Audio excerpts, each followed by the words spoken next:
It's a great project, and good luck with it. I'm honored to be here tonight. You like the name, Skoog in Swedish means forest,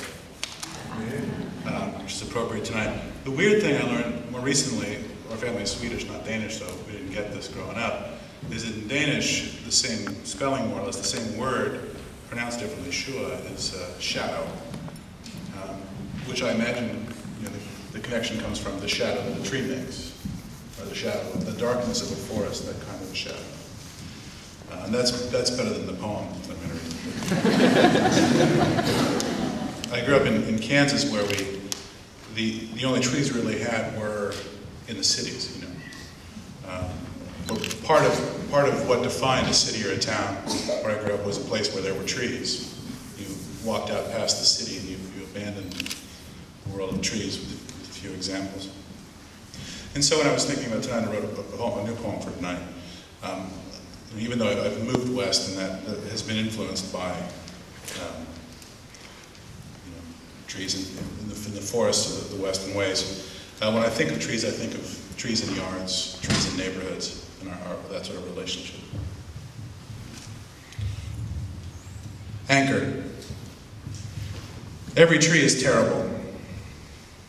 Encountering a human stranger, I regard the face with all that old unfairness, looking for what arrangement is like or unlike my mother's, my father's.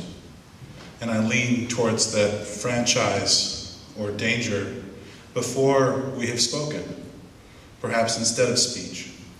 I turn toward your life or away.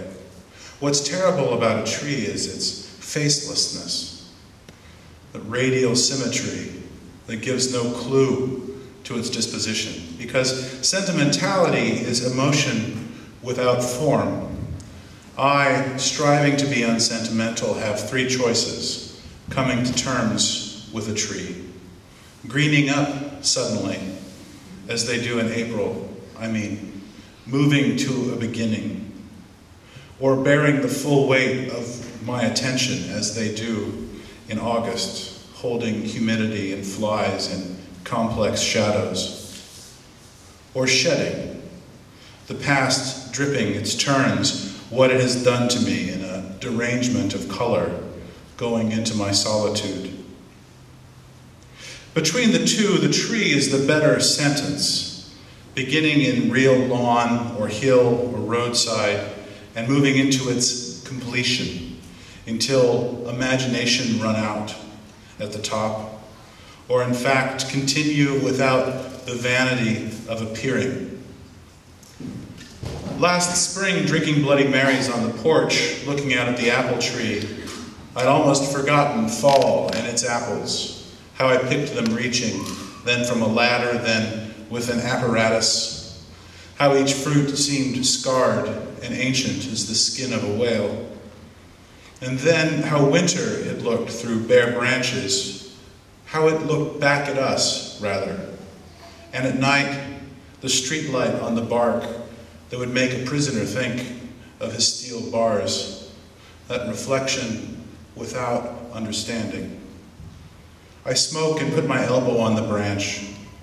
Together the tree and I pass some time. I borrow my stillness from its form, my sentence from its example, all the trouble in my head, taking a tree-like shape and disappearing. Spring, porch, apple tree in its early blossoming. Look up and see where the power lines interweave, up where the real work is being done. Sparks in the high branches. Sparks. I remember mostly absences, first glosses, the willow in the side yard, the old oaks, hackberries, elms, maples. The big storm brought down all over the neighborhood and made a holiday, climbed over their bodies, bewildered by the bringing close of what had been beyond my touch. And then a friend's cousin took old dynamite from the barn and exploded the national champion elm outside Wamego, Kansas, saved from disease by its isolation, so far from any other elm. in a loneliness so great, I'm surprised every adolescent in the Midwest didn't find a way to dislodge it, the way we were trying to ruin ourselves. It could have been me. I too have tried to unmake what is great and decent. Not this apple, though, or the twin cherries it lives beside, or the plum in the backyard drowsy with its wine finish. After a while, you belong to trees. A few I don't want to mention, for fear not of upsetting them. I don't believe in magic. I can't keep up the fancy that there is anything in a tree that thinks in a way I understand thinking, or does what I would recognize as care, despite the dream that if it came to it, they would shelter me, perhaps let me become one of them. Not that fear, which is a kind of love, but fear of changing what they are in my mind. A California oak halfway up Mount San Jacinto, the blackjack oak across from my bus stop on 45th and 8th, most morning with men sleeping under its disconsolations. And the fig tree, yes, that one most of all, origin tree in my New Orleans yard, the neighborhood called Holly Grove, that had no holly, and a general workman's approach to cutting down trees before they fell on your truck.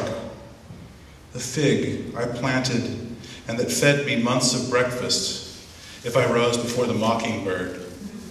Fig which didn't survive the unnecessary flood, and how it looked when we went back, a bleached accusation. Trees let us speak to ourselves. They are horrible. I like trees most when they are abusive and cruel, the malodorous ginkgo that stains the driveway, golden rain tree pods that wither and drive dark seeds into my bare feet in the drought of August, the honey locust thorns that pierce my knee, and when a branch whacks my face.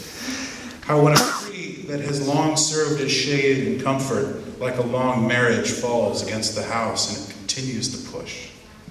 That, most of all, glimmer of the human, that I can believe and trust. When I am impeded, I begin to pay attention.